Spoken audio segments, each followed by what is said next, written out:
नमस्कार दोस्तों, स्वागत है आप सभी को। आज हम लोग कम्युनिटी हेल्थ नर्सिंग का आगे का क्वेश्चन देखने जा रहे हैं।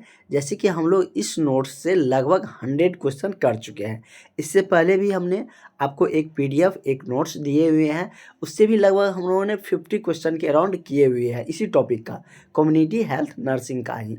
तो आज हम लोग इससे ज़्यादा क्वेश्चन आगे का क्वेश्चन करने जा रहे हैं, जिसमें कि हम लोगों को इस टॉपिक से लगभग 500 से ज़्यादा क्वेश्चन करना है।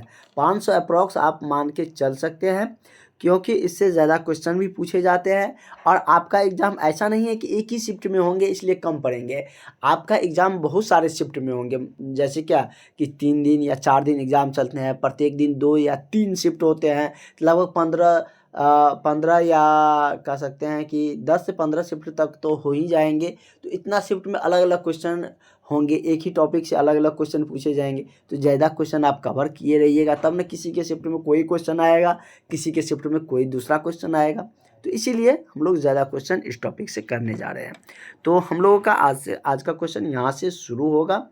तो आप लोग जो भी कैंडिडेट के पास नोट्स है वो नोट्स निकाल लीजिएगा, और जिनके पास नोट्स नहीं है, जो अभी तक भी क्लास नहीं ज्वाइन किए हैं, वो सारे कैंडिडेट इस नंबर पर कॉल करके व्हाट्सअप करके क्लास में जुड़ जाइए। 70 50 87 29 96 इस नंबर पर कॉल करके व्हाट्सअप करके आप क्लास में जुड़ सकते हैं। जैसे ही आप क्लास में जुड़ते हैं उसी समय आपको सारा नोट्स पीडीएफ मिल जाते हैं। कुछ क्लास हुआ है वो भी आपको मिल जाएंगे, और डेली आप लोगों को टाइमली क्लास मिलेंगे। साथ ही वैकेंसी का इन्फॉर्मेशन भी ग्रुप में मिलते रहते हैं। तो आप लोग ग्रुप में ज़रूर जुड़ जाइएगा। जिसको भी इस बार स्वास्थ्य विभाग में जॉब लेना है, चाहे आप एएनएम का स्टूडेंट है, चाहे जीएनएम का है, चाहे आप ड्रेसर के हैं, तो क्लास के ग्रुप में ज़रूर इनरोल हो जाइएगा। तो चलिए हम लोग यहाँ से क्वेश्चन आज स्टार्ट करने जा रहे हैं। कह रहा है कि निम्न में से किस श्रवण उपकरण का उपयोग वृहद स्तर पर शिक्षा हेतु किया जाता है। श्रवण मतलब क्या होता है? श्रवण मतलब कि सुनने योग्य, या जिसे सुना जाता है, ऐसा उपकरण जो सुनने के लिए उपयोग किया जाता है। बृहद मतलब अधिक उपयोग किया जाता है, मतलब ज़्यादा मात्रा में या ज़्यादा संख्या में इसको उपयोग किए जाते हैं। और शिक्षा है तो मतलब जैसे क्या, कोई शिक्षा रिगार्डिंग कोई इन्फॉर्मेशन आए, कोई न्यूज़ आते हैं, तो वो किस माध्यम से आप तक पहुंचता है, बृहद स्तर पर सुने जाने वाला इनमें से कौन सा उपकरण है। जैसे रेडियो दिया है, सेमिनार, इंटरनेट, पत्रिका। तो सेमिनार में सुनने का काम होता है, लेकिन सेमिनार में सभी लोग नहीं सुन सकते। मान के चलिए एक स्टेट में किसी स्टेट के किसी डिस्ट्रिक्ट में हो रहे हैं, तो बहुत ज़्यादा तो अटेंड होंगे नहीं वहाँ पे। पत्रिका के माध्यम से तो मतलब उसमें पढ़ा जाता है, सुना तो जाता नहीं है। इंटरनेट हो गया, रेडियो हो गया। रेडियो एक ऐसा उपकरण है जो कि बृहद स्तर पर कोई भी शिक्षा संबंधित कोई भी श्रवण चीज़ें सुननी होती है, तो वो मतलब कि बृहद स्तर पर सुने जाने वाला एक उपकरण है, श्रवण उपकरण कह सकते हैं। एक होता है विजुअल उपकरण, जो मतलब देखने होते हैं, जैसे टेलीविज़न सब होता है। ये रेडियो क्या है? श्रवण उपकरण, जिससे हम लोग कोई चीज़ सुनते हैं। जैसे कोई सरकार कोई योजनाएं देते हैं तो वो रेडियो पर ज़रूर आते हैं। अब थोड़ा मोबाइल आने पर रेडियो का प्रचलन कम हुआ है, लेकिन पहले बहुत सारे रेडियो का प्रचलन था। आपने भी कभी अपने घर में अपने दादा पापा के पास देखे होंगे कि रेडियो ज़रूर रखते होंगे, या आपने भी बहुत सारे यूज किए होंगे। अगला है कि निम्न में से समूह स्तर पर किस शिक्षण विधि का उपयोग किया जाता है। कह रहे हैं कि सामूहिक स्तर या समूह स्तर पर किस शिक्षण विधि का उपयोग करते हैं। सेमिनार, कार्यशाला, अभिनय, या सभी। तो क्या हो जाएगा? तो सभी हो जाएगा। मतलब कि सामूहिक स्तर पर किसी मतलब कि जैसे क्या, बहुत सारे स्टूडेंट को या आप ही सबको किसी योजना के बारे में, किसी ग्रुप के बारे में, या जैसे क्या अगर हम बात करें तो जो कि नेटवर्क मार्केटिंग वाला सब भी रहता है, उसके बारे में आप लोग जानते होंगे। तो वो सब भी आप सबको यदि बुलाते हैं, बहुत सारे लोगों को समूह में बुलाना होता है, तो सेमिनार बुलाते हैं, वहाँ पर सबको बताया जाता है, शिक्षण दिया जाता है, और जो भी उसकी प्रक्रिया है वो सारे कुछ बताया जाता है। कार्यशाला में भी होता है, अभिनय के माध्यम से भी बताया जाता है। तो ये सब क्या हो गया? तो सभी मतलब इसका उपयुक्त आंसर हो जाएंगे कि मतलब कि समूह स्तर पर शिक्षण विधि का उपयोग किया जाता है, सेमिनार के माध्यम से भी, कार्यशाला के माध्यम से भी, अभिनय के माध्यम से भी। तो सभी अगर तीनों ऑप्शन सही है तो इसलिए इसका correct answer all of this इनमें से सभी हो जाएगा। नेक्स्ट क्वेश्चन हम लोग देखते हैं, हमारा अगला क्वेश्चन क्या कह रहा है। इस टॉपिक से बहुत ही इजी क्वेश्चन भी आते हैं, आप देख ही सकते हैं कि कितना अच्छा क्वेश्चन सब है। थोड़ा सा आप दिमाग लगाइएगा, आपको आंसर आ जाएगा। तो इसलिए इस टॉपिक को आपको अच्छा से आते रहना चाहिए, क्योंकि यही सब टॉपिक आपको स्कोरिंग करके देंगे। अगर इस टॉपिक के बाद हम लोग फर्स्ट ऐड होगा तो स्टार्ट करेंगे क्या, तो फर्स्ट ऐड आप लोगों को स्टार्ट हो जाएगा, तो उसके बारे में हम लोग जानेंगे। ठीक है, पहले ये टॉपिक हम लोग कंप्लीट कर लेते हैं। अगला क्वेश्चन है कि निम्न में से कौन सी स्वास्थ्य शिक्षा विधि अधिक प्रभावी है। कह रहा है कि इनमें से कौन स्वास्थ्य शिक्षा का जो विधि है जो अधिक प्रभावी माना जाता है, एकल पक्षीय विधि या द्विपक्षीय या उद्देश्यात्मक विधि या सभी। तो स्वास्थ्य शिक्षा विधि अधिक प्रभावी की हम बात करें तो वो क्या हो जाएगा, तो वो आपका हो जाएगा द्विपक्षीय विधि। क्या हो जाएगा, द्विपक्षीय विधि। ठीक है, तो करेक्ट आंसर आपका ऑप्शन नंबर बी सही हो जाएगा। नेक्स्ट क्वेश्चन हम लोग देखते हैं, हमारा अगला क्वेश्चन है कि गृह मुलाकात किस प्रकार की स्वास्थ्य शिक्षा विधि का उदाहरण है। कह रहा है कि गृह मुलाकात किस प्रकार की स्वास्थ्य शिक्षा विधि का उदाहरण है। जैसे इसमें दिया है व्यक्तिगत स्तर पर, समूह स्तर पर, वृहद स्तर पर या सभी। तो गृह मुलाकात क्या होता है, तो गृह मुलाकात घर जाकर मिलिएगा, तो ये सामूहिक थोड़ी नहीं हुआ, बृहद स्तर पर भी नहीं हुआ, तो क्या होगा, ये व्यक्तिगत हो गया। मतलब कि व्यक्तिगत स्तर पर किसी के घर में जाकर आप उसके स्वास्थ्य संबंधित शिक्षाओं के बारे में जानते हैं, उसको उपचार बताते हैं, सारी जानकारियाँ लेते हैं, तो वो क्या हो, व्यक्तिगत आप उससे जाकर पता किए हैं, उससे पूछे हैं, उसकी स्वास्थ्य समस्या के जाने हैं, उसके निदान के बारे में बताए हैं। मतलब क्या, वो व्यक्तिगत स्तर पर आपने वहाँ पर वर्क किया, तो ये सामूहिक तो होगा नहीं, और आपका ये बृहद स्तर भी नहीं होगा। तो करेक्ट आंसर आपका क्या हो जाएगा, ऑप्शन नंबर आपका बी सही हो जाएगा। ठीक है, नेक्स्ट क्वेश्चन की तरफ हम लोग बढ़ते हैं।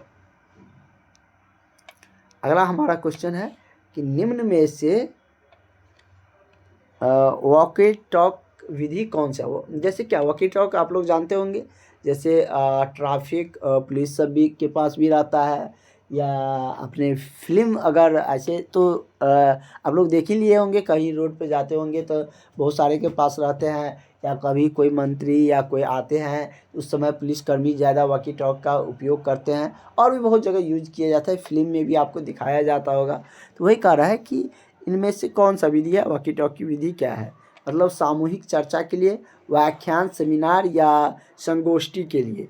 तो ये किसके लिए यूज किया जाता है, तो व्याख्यान के लिए। किसके लिए, तो व्याख्यान के लिए। तो करेक्ट आंसर आपका क्या हो जाएगा, ऑप्शन नंबर आपका बी हो जाएगा। ठीक है, अगला क्वेश्चन है कि निम्न में से, क्या कह रहा है कि निम्न में से कौन सी समूह विधि नहीं है, जैसे नुक्कड़ नाटक, अभिनय, समूह चर्चा या पत्रिका।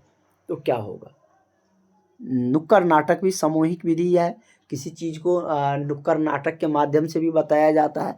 आप लोग कभी किसी ने कोई ना कोई आप लोग के कॉलेज में नुक्कड़ नाटक में भाग जरूर लिए होंगे, क्योंकि नुक्कड़ नाटक कॉलेज में अक्सर करवाए जाते। किसी चौराहा पर कोई भी चीज़ बताना होता है तो उस माध्यम से बताते हैं, जैसे दहेज प्रथा हो गया, और भी बहुत सारी चीज़ों पर, शराबबंदी, इन सारी चीज़ों को नुक्कड़ नाटक के माध्यम से भी बताया जाता है। ये भी एक सामूहिक विधि ही है।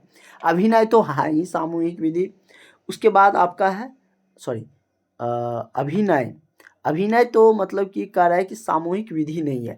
अभिनय मतलब सिंगल विधि भी हो जाता है, कोई मतलब जैसे क्या, अगर एक व्यक्ति अभिनय कर रहे हैं तो वो सामूहिक विधि नहीं होती। ये क्या हो गया, सामूहिक विधि में नहीं आएगा। यही जो एक क्या है, एक सामूहिक विधि नहीं है। सामूहिक चर्चा तो सामूहिक में आएगी, पत्रिका भी आएंगे। ये नुक्कड़ नाटक के लिए आपको अकेले ने बहुत सारे की ज़रूरत पड़ते हैं, तो ये सामूहिक विधि में आएंगे। अभिनय सामूहिक विधि में नहीं आएंगे। ठीक है, ये पर्सनली भी कोई अभिनय कर सकते हैं, इसलिए करेक्ट आंसर आपका ऑप्शन नंबर बी हो जाए।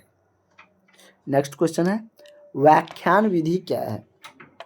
अभी हम लोग वॉकी टॉक में देखे थे व्याख्यान के बारे में। यहाँ पर पूछ रहा है कि व्याख्यान विधि होती क्या है, क्या मतलब कि व्याख्यान विधि होती है छात्र केंद्रित के लिए, शिक्षा केंद्रित, चर्चा केंद्रित या इनमें से कोई नहीं। ये किसके लिए होते हैं? तो ये आपका शिक्षक केंद्रित के लिए व्याख्यान विधि होते हैं। तो करेक्ट आंसर आपका ऑप्शन नंबर बी हो जाएगा। नेक्स्ट क्वेश्चन हम लोग देखते हैं। तो चलिए हम लोग नेक्स्ट क्वेश्चन देखते हैं। अगला क्वेश्चन है कि नर्सिंग छात्रों को सभी प्रायोगिक विषय वस्तु को ये यहाँ पर आप इसको काट सकते हैं। विषय वस्तु के लिए कौन सी विधि प्रभावी है?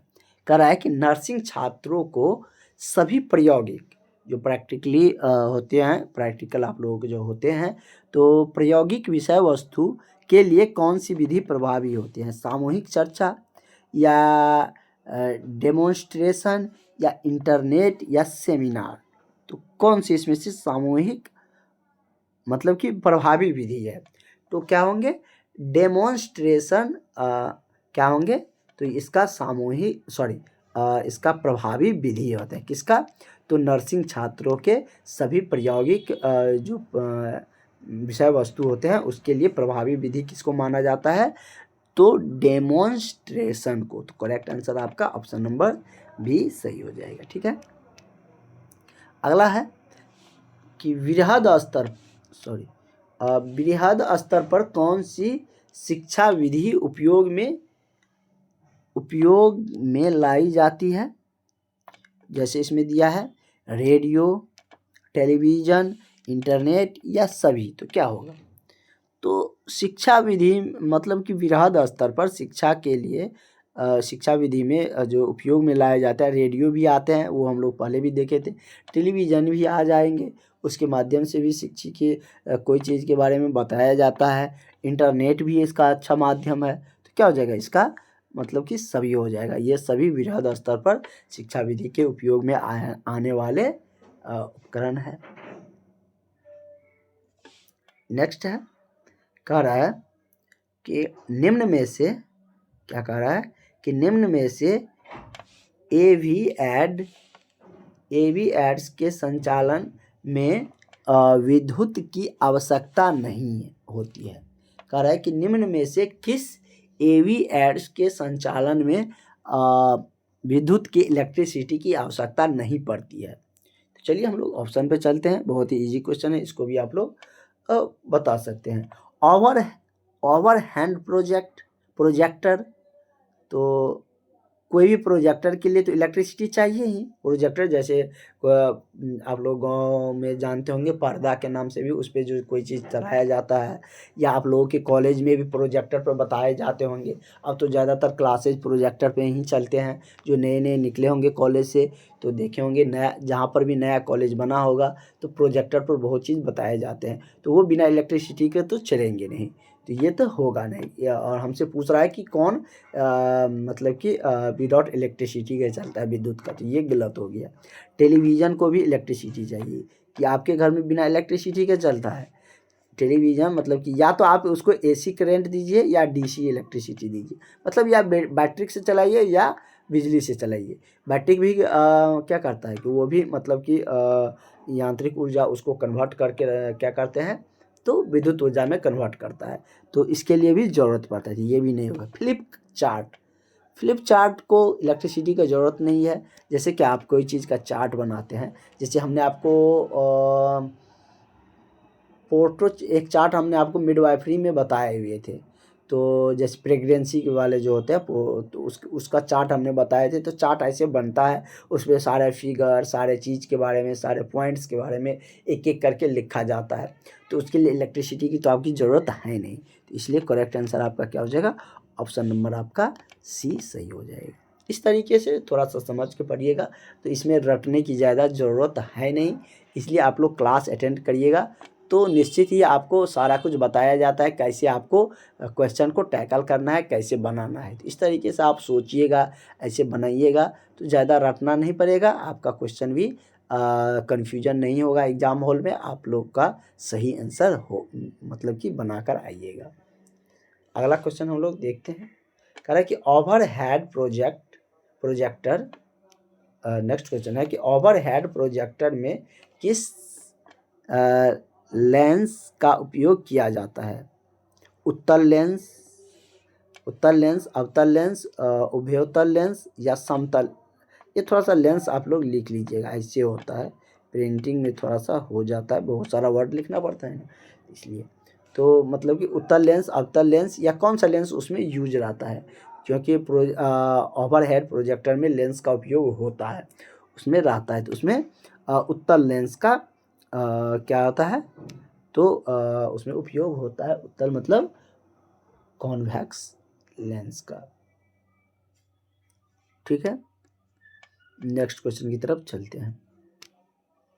अगला क्वेश्चन हमारा है कि निम्न में से कौन सा दृश्य उपकरण विजुअल एड्स नहीं है? इस दिए गए दृश्य में से कौन विजुअल मतलब जो दिखता है वही कह रहा है, दृश्य उपकरण नहीं है, मॉडल, चार्ट, मायक या पोस्टर। तो क्या इसमें से विजुअल उपकरण नहीं है? तो मायक कोई विजुअल उपकरण है नहीं। ठीक है, तो ये सब को आप लोग देख सकते हैं, मॉडल को, चार्ट को, पोस्टर को, ये सब को देख सकते हैं। मायक को आप लोग मतलब कि ये विजुअल उपकरण नहीं है। अगला है IMNCI कार्यक्रम का नाम है, वो कह रहा है कि इसका शुरुआत कब हुआ था। ठीक है, तो चलिए इसके शुरुआत के बारे में भी हम लोग जान लेते हैं। जैसे ऑप्शन में दिया है सन 1905 में, 1906 में, 2005 में, 2006 में, 2007 में या 2008 में। तो ये कब हुआ था? तो ये आपको हुआ था 2006 में। कब हुआ था? 2006 में। तो करेक्ट आंसर आपका ऑप्शन नंबर बी सही हो जाएगा। नेक्स्ट क्वेश्चन है, अगला क्वेश्चन आपका है कि जननी सुरक्षा योजना, इसके बारे में एक बार और क्वेश्चन हम लोगों को देखने को मिले थे। जननी सुरक्षा योजना कब शुरू की गई थी? 2002 में, 3 में, 4 में या 5 में? तो ये शुरू किया गया था 2005 में, और हम आपको बार बार बताते आ रहे हैं कि इसी टॉपिक से आपको जीके टाइप कुछ क्वेश्चन देखने को मिलेंगे, तो इसलिए आप लोगों को ये सब क्वेश्चन को अच्छा से याद रखना है। तो जननी सुरक्षा योजना, ये तो बहुत अच्छा क्वेश्चन है, लगभग जितने भी एग्ज़ाम होते हैं उनमें पूछ ही लिए जाते हैं आप लोगों के एग्ज़ाम में। तो जननी सुरक्षा योजना 2005 में शुरू हुआ था। अगला है वंदे मातरम योजना कब शुरू हुआ था? तो ये योजना शुरू हुआ था कब? तो ये योजना 2004 में शुरू हुआ था। कब हुआ था? तो 2004 में वंदे मातरम योजना शुरू हुआ था। उसी तरीके से अगला है कि आयुष चिकित्सा प्रणाली शुरू कब हुई थी? जैसे आयुष चिकित्सा हो गया, उसके बाद आयुष्मान कार्ड जो आप लोगों का बनाया जाता है, या जिसमें कि लिमिटेशन रहता है कि इतना तक का उपचार के लिए फ्री ऑफ कॉस्ट है, सरकार उसका पे करेंगे। तो ये सब योजना के बारे में आपको पूछ लिए जाते हैं, सारे स्वास्थ्य संबंधित ही योजना है। तो ये कह रहा है कि आयुष चिकित्सा योजना कब लागू किया गया था, इस प्रणाली को कब लाया गया था?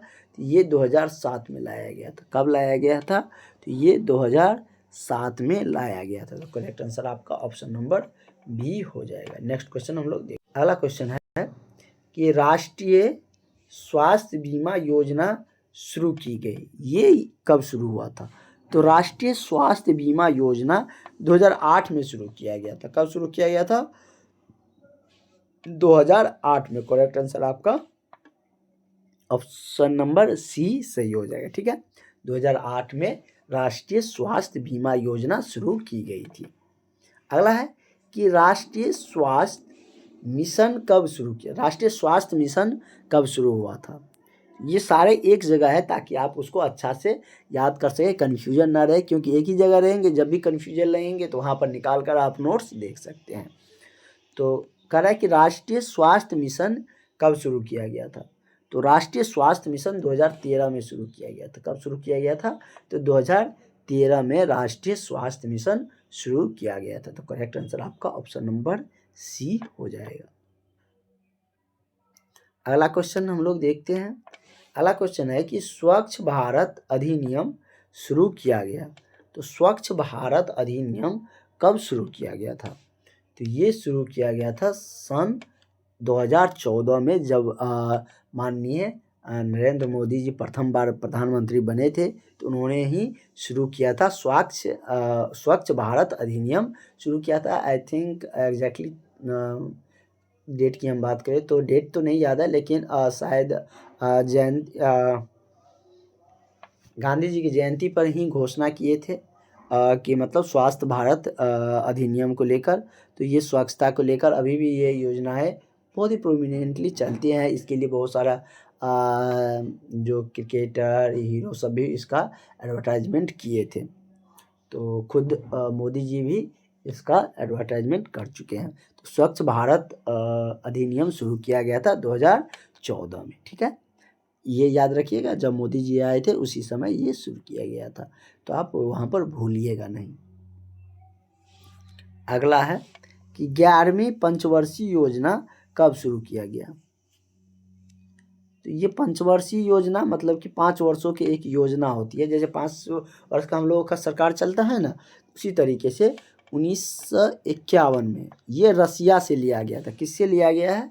ये रसिया से लिया गया है। इसमें ये होता है कि 5 वर्ष में क्या क्या चीज़ों पर जो बजट रहता है उसको खर्च करना है, किस चीज़ पर ज़्यादा जोर देना है। जैसे पहला पंचवर्षीय योजना आए थे तो उसमें कृषि पर जोर दिया गया था, फिर आया था तो उद्योग पर जोर दिया गया था, फिर तीसरा आया था तो फिर भारी उद्योग पर, फिर चौथा आया था तो सुरक्षा पर जोर दिया गया था।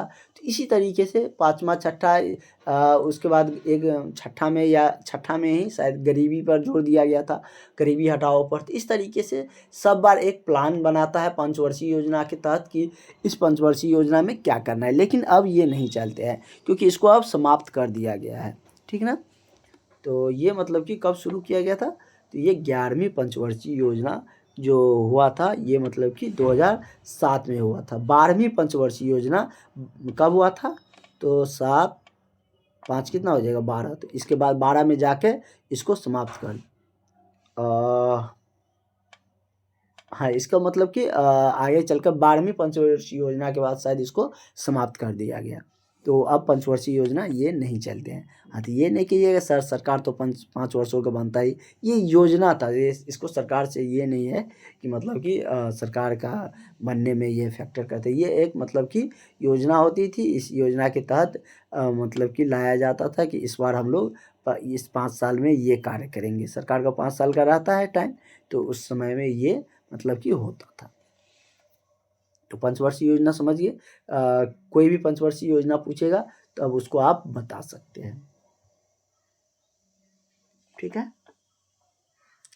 नेक्स्ट है कि सामुदायिक नर्स क्या कह रहा है कि सामुदायिक नर्स में निम्न में से कौन सा गुण होना चाहिए? मतलब कि सामुदायिक यदि आप नर्स हैं तो पूरे कम्युनिटी के लिए आप जैसे कि CSC सेंटर में है तो आपको सामुदायिक नर्स कहे जाएंगे। तो आप सामुदायिक नर्स है तो आपका गुण क्या होना चाहिए? एक टीम भावना होनी चाहिए, सामंजस्य या एकांत भावना होना चाहिए। मतलब क्या एक सामुदायिक नर्स मतलब क्या एक नर्सों का समूह है तो उसमें आप उसका हेड है या उस समुदाय मतलब कि उस टीम का एक पार्ट हैं आप। मतलब कि 10 नर्स का एक समूह बनाया गया तो उसमें से आप एक हैं, तो उसमें आपका क्या गुण होना चाहिए? तो उसके आपका ऐसे ही क्लियर है कि उसमें टीम भावना होनी चाहिए। मतलब क्या सबको एक दूसरे के प्रति समर्पण कर लीजिए, एक दूसरे का बात को मानना चाहिए, फॉलो करना चाहिए। जो आपका टीम लीडर है उसके बातों को क्या करना चाहिए? फॉलो करना चाहिए। ये आपकी टीम भावना होनी चाहिए। ठीक है, या समूह भावना लिखा रहेगा तो वो भी आपको सही हो जाएगा। ये नहीं कि एकांत स्वभाव होना चाहिए। एकांत स्वभाव रहेगा तो आपके टीम में 10 मेंबर है तो सबका अलग अलग रहेगा, सबका अलग अलग विचार रहेगा तो वो काम हो ही नहीं पाएगा। इसीलिए कोई भी टीम बनाया जाता है तो उसका एक लीडर मतलब कि बनाया जाता है ताकि उसको सब फॉलो करे। तो मतलब कि इससे कि सबका टीम भावना, सबको एक दूसरे के प्रति टीम भावना बनी रहे। ठीक है, तो इस तरीके से आप लोगों का आज यहीं तक क्वेश्चन रखते हैं, आगे का क्वेश्चन जो होंगे वो हम लोग कल के क्लास में देख लेंगे। एक दिन में ज़्यादा क्वेश्चन हो जाएंगे तो आप सबको थोड़ा सा याद करने में दिक्कत होते हैं पढ़ने में, तो इसलिए एक दिन में बहुत ज़्यादा क्वेश्चन नहीं कर लेंगे, क्योंकि हमारे पास समय भी है और इसलिए हम लोग आराम से अभी से ही तैयारी कर रहे हैं। तो हम लोग बहुत ज़्यादा हड़बड़ा के नहीं पढ़ेंगे कि हमको कन्फ्यूजन लगे, अच्छा से पढ़ेंगे और हमेशा हमको एग्ज़ाम तक याद रहे, इस तरीके से हम लोग पढ़ते हुए आगे बढ़ेंगे। Thank you.